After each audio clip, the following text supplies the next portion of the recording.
Surfing is one of those sports you probably think are for others, that different breed of person willing to risk pain or worse for a chance at nirvana.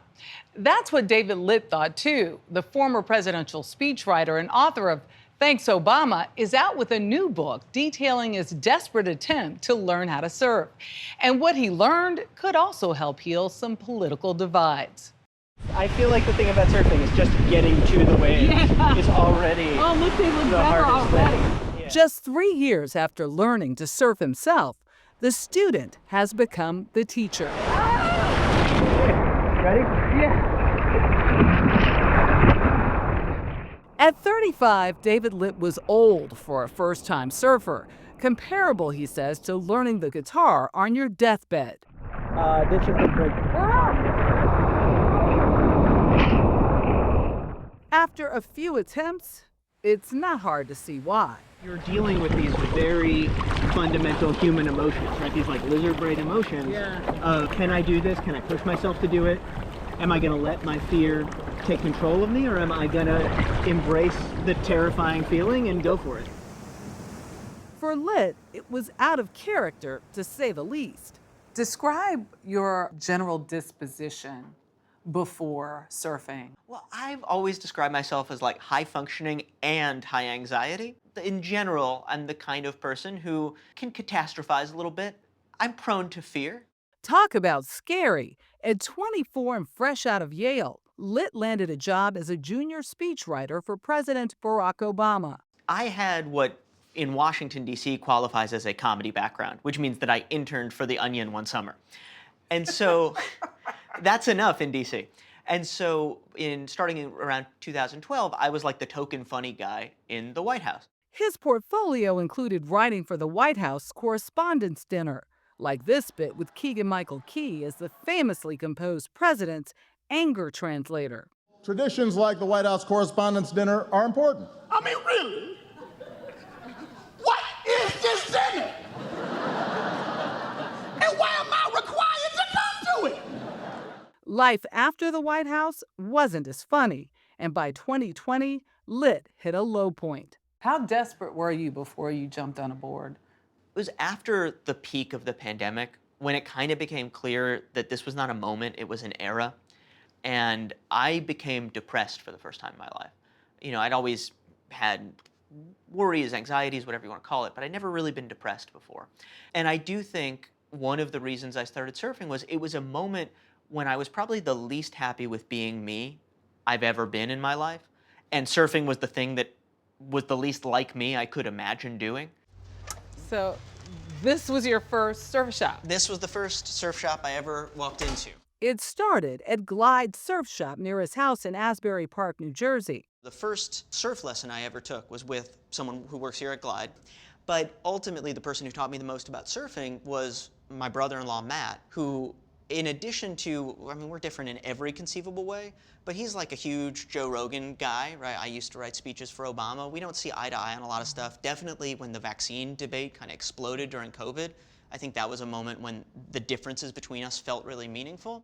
We really didn't communicate too much. I don't know if that's the word. We didn't talk too much. It was kind of at family parties. Besides his wife, Jackie, Litt had next to nothing in common with his brother-in-law, Matt Kapler. Even when I worked in the White House, you never asked me about political stuff. I remember being a little bit surprised because at the time everyone was like, oh, have you met Obama? And you never brought that up.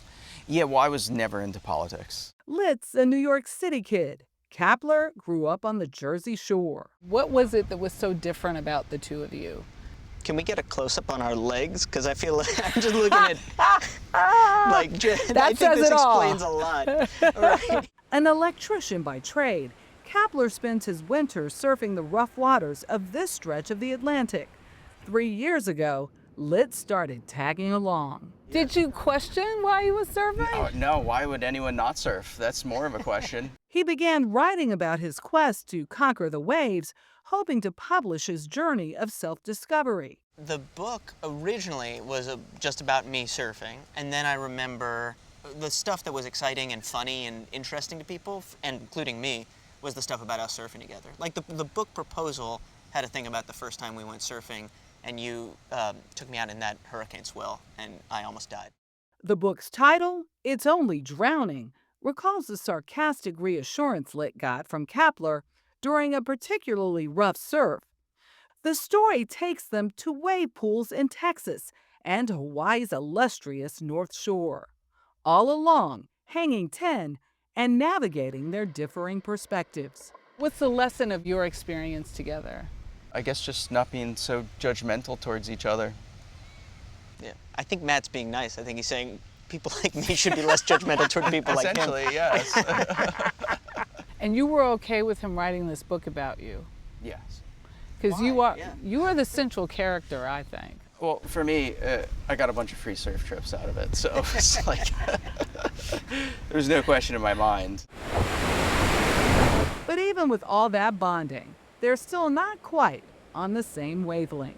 You have periodically, half-jokingly, suggested that I should get a tattoo. And since we're on camera, I want to put you on the spot and ask, what tattoo do you have in mind? Oh, yeah, I don't know.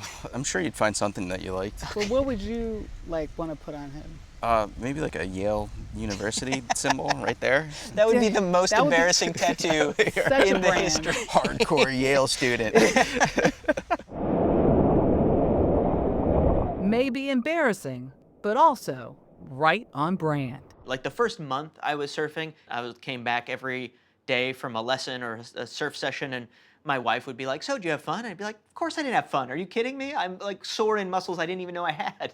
But then something switches, and you start to get that feeling, and then you start to chase that feeling, and it's almost like a different universe when you're on a wave. And the moment you leave that universe, you're like, okay, how do I get back?